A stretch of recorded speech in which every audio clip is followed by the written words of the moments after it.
Benjamin Denton and his Andy Ball are coming back to Royston, Vasey. As we are 15 years on, for a three-night The League of Gentlemen BBC 2 20th birthday celebration. No Uncle Harvey, he has not so sadly died. They are coming back for the funeral. The creepy girls, Chloe and Radcliffe, are still there in the house, but much older now. "Hello, Benjamin, it's nice to see you again," they say creepily, in unison, like the twins from The Shining who inspired them. "We've had no one to play with, for years and years and years. A few things have changed in town. The local shop has burned down, though Edward and Tubb seem to have survived and are squatting and trading in a block of flats that is due to be demolished next week. There is a greedy photo booth in town, it swallows anyone who dares enter, and their dogs.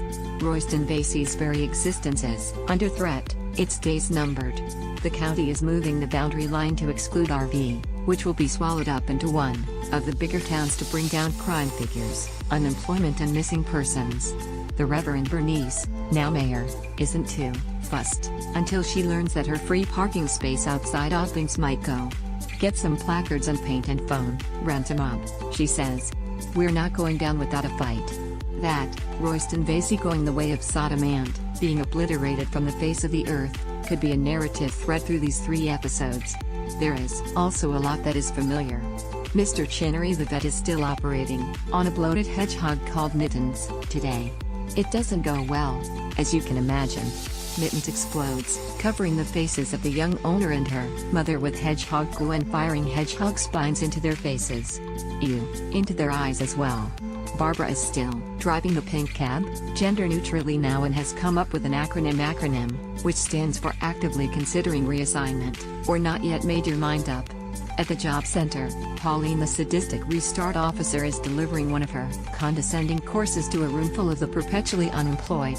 Oh, except that it's not the job center at all, it's some kind of care home, where Pauline is a patient with dementia. They have recreated her past, it's called reminiscence therapy. Ha, that's clever, a nice twist. And it appears that reminiscence therapy is an actual thing, too.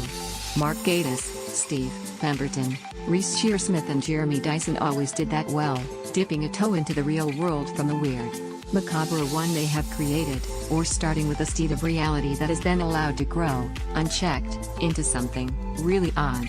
The gender-neutral cab and Barbie's acronym are another example of it, and of how this revival engages with things that have happened in the 15 years or so since these characters were last on the small screen.